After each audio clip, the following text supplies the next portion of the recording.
Welcome to the deep dive. Today, we're jumping into something really interesting, a sector that's just booming, and specifically a new publication aiming right at its heart.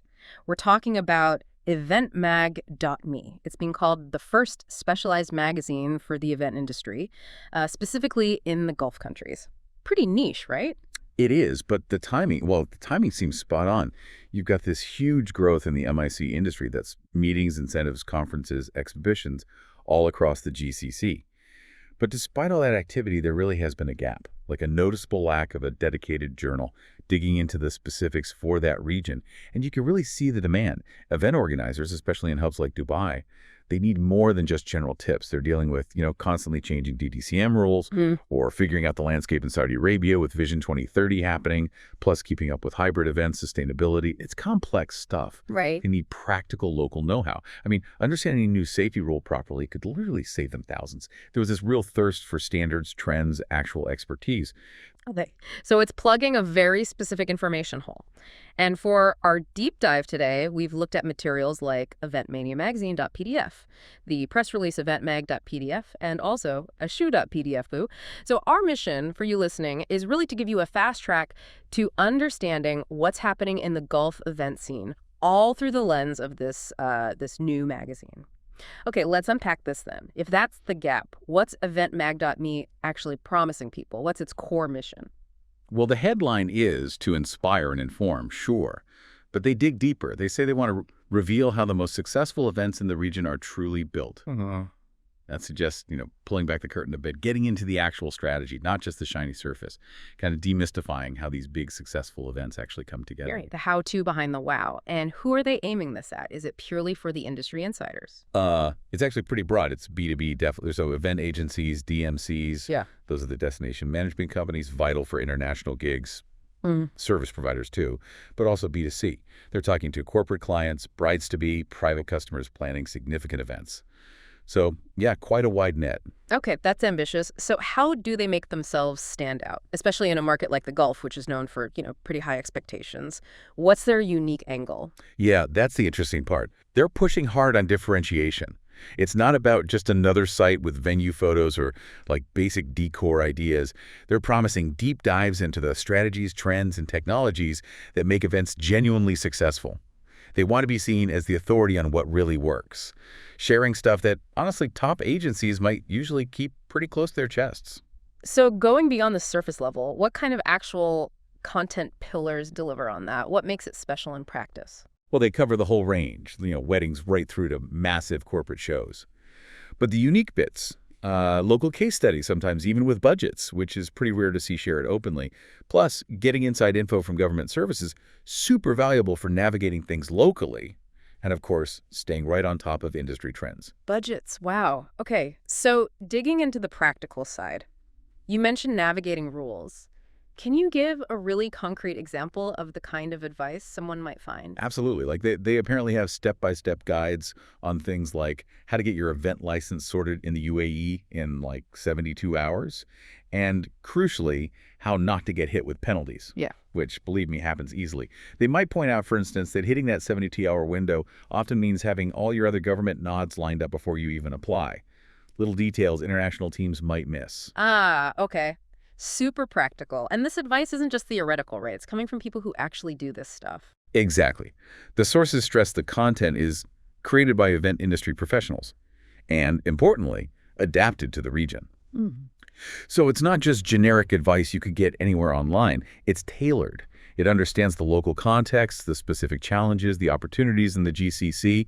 Like, advice on catering would factor in local tastes and sourcing realities. And it goes beyond just licenses, right? Yeah. You mentioned learning from the top players. What kind of scale are we talking about? Yeah, I mean, imagine getting insights into how the really big players plan, say, a royal reception in Abu Dhabi, or one of those huge multi-million-dollar Dubai weddings. They're talking about sharing the actual processes, the logistics involved, the design thinking, even how budgets get allocated for those massive, flawless events. It's like a peek inside the playbook. That's fascinating. What other unique features did you notice beyond just the expert advice? Well, they do things like venue rankings. For example, a top 10 wedding locations in Dubai feature, but with reviews from actual experts, like a group called Wedding Champs. Mm. And they break down real events, budgets, timelines, even commentary from the organizers themselves on specific projects. Mm. That's gold for other professionals. Right. You can see how, a high-end wedding might put 30% of the budget into custom decor, maybe 20% into entertainment. That kind of real-world data is usually hard to come by. And what about trends? Especially anything specific to that part of the world? Oh, yeah. Big focus on trends. Things like the latest VR tools for virtual or hybrid events, but also sustainable practices, specifically adapted for, well, desert environments.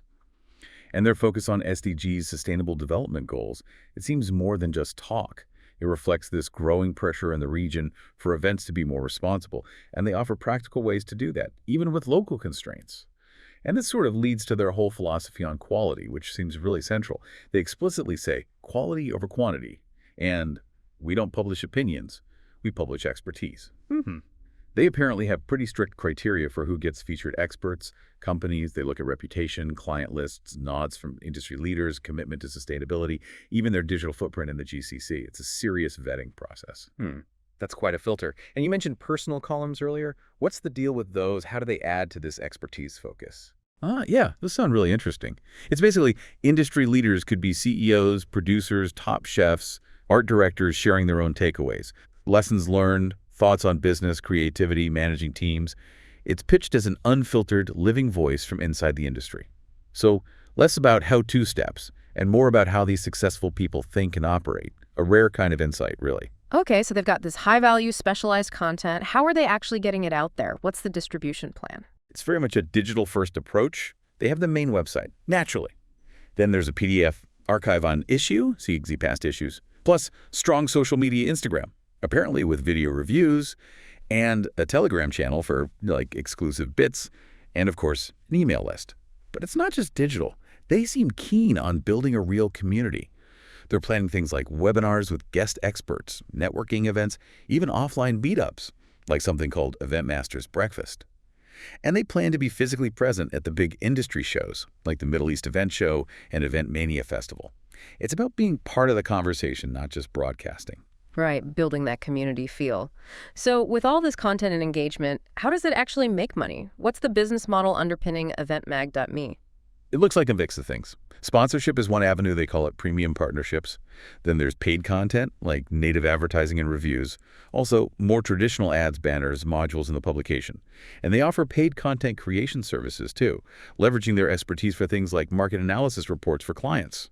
And those personal columns you mentioned, do they fit into the revenue side as well? Yes, absolutely. That format is positioned as a really good spot for B2B advertising. Think educational programs, business software platforms, or even individuals wanting to build their personal brand within the industry. It's quite cleverly integrated. And, connecting this to the bigger strategy, a really key element seems to be their partnership with Dubai Tourism, DET. This isn't just a logo swap. It involves official DET support, which is massive. It helps boost Dubai's image as the place for events globally. Plus, it gives them a direct line to explain DET rules and regulations, which is crucial for attracting more international organizers who might find the local landscape a bit daunting otherwise. It's a win-win. Wow. Yeah, having official DET backing, that's definitely a significant advantage. And who are the people making all this happen? What does the team look like? Well, the editor-in-chief is named Sergey Lurin. The sources also mention several key contributors, names like Rhiannon Downey-Hurst, Gauri Chadha, Alina Shliatova, Denis Panchenko, Patrick Naricot.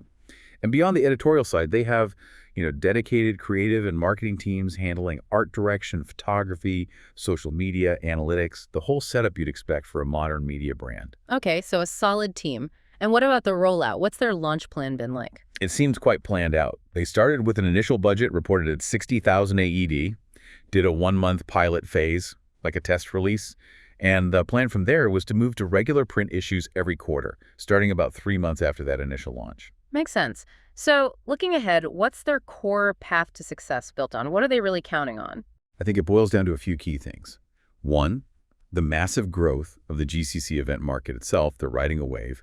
Two, their unique content focus, really drilling down into local specifics, rules, case studies.